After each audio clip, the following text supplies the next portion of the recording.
Hi, my name is Gerhard Schwantner and welcome to Selling Power TV. Today we have the pleasure of meeting with Jeff Seeley.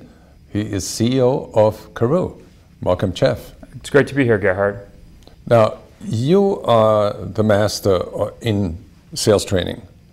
I hear a lot of talk about art versus science in selling. Do you think that selling is more an art or more a science? Actually, I think it's a combination of both. And then when we're sitting here at the Sales 2.0 conference that you sponsor, and when we put technology, art, and the science all together, that's to me where sales is really going.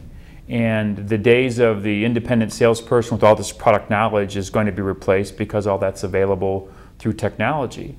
But the science of selling and the science of how customers interact with salespeople and with businesses is becoming much more fluid and changing over the next 5 years to the point of where truly great salespeople are going to be great business people, not just walking, talking product brochures. So there has been an evolution from solution selling to challenger sales and the sales as a co-creational process. Where do you fit in? Well, it's funny because I laugh at all these different definitions of what are coming up, and I find the challenger one almost a little bit offensive when you want to go in. What do you do? Go in and punch the customer in the nose to get their attention? I mean, the reality is we look at business is really about collaboration, and sales is about collaboration, and so we really take the role of how do we help our customers, the customers doing business to business or business to consumer, become much more collaborative with the companies they work with. And that takes the combination of technology. How do we get them the information they need in the fastest way, most efficient way possible? How do we get their orders taken care of? But more importantly, the science and the art becomes of how do we now understand a much wider network inside of our customer organizations than we used to. It's not just the purchasing agent or just the operations person. It's a much larger net. It's finance, it's operations, it's sales, it's marketing, it's all those different things.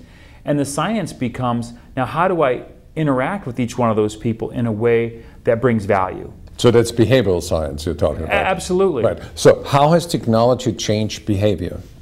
To a high degree, it's interesting because when you look at technology from the perspective of the efficiency, it's changed behavior and how efficient we operate. We can get a lot of information before we ever see somebody. Right. But what it's not done, it's not eliminated the need for human interaction. And that to me is the most interesting thing. If you think about what goes on in social media, and there's a ton of conversation about how do companies interact in social media. I mean, I remember the days when MySpace was the Facebook, and now Facebook is it, and LinkedIn and all these different things. The reality is all that social media exists because of desire for human interaction and more human interaction. And what is Amazon, what is Facebook trying to do? They're trying to get as much human interaction through technology as possible. We look at it as how do you now match that technology of human interaction, but then also replicate it at a B2B face-to-face level where it becomes truly value-added, not informational, but value-added. And that's where that collaboration comes into play. We know synergistically any two organizations that work together on solving a problem are more likely to have a better solution than one organization working independently and another organization working independently, because there's nothing there. So here's the dilemma I see in companies, that the more technology is implemented in a company, the more training is necessary to get salespeople proficient in each technology. And then there's a user adoption challenge, so there's a lot of training to get people used to technology and adopt technology, which takes away from the selling skills training or maybe motivation training or maybe behavioral science training. And you're talking about science as well, behavioral sciences. So do you think that technology is pushing out the human touch? I think right now, in the last several years, it's been very much that. And I think we're going to see a transformation back the other way.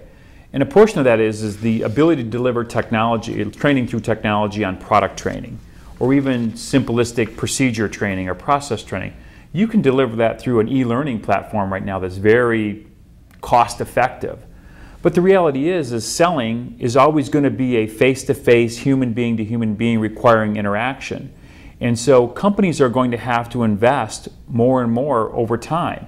I found it really interesting, just one of the conversations that went on, in a conference here today, was the fact that, McKinsey went out and did research and said, 8% of customers want to, don't value human interaction.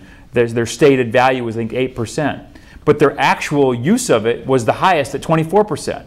So what they say and what they do are very different things. And what organizations need to understand is you can't forget that element. Even though you think your customers are telling you this, independently they're saying human interaction, human problem solving, really intuitive problem solving becomes a human process, not a technical process. So as we look forward, we need to continue to use technology for how we train product information, marketing messages, those types of things, but it's got to become the science side of it in terms of human interaction.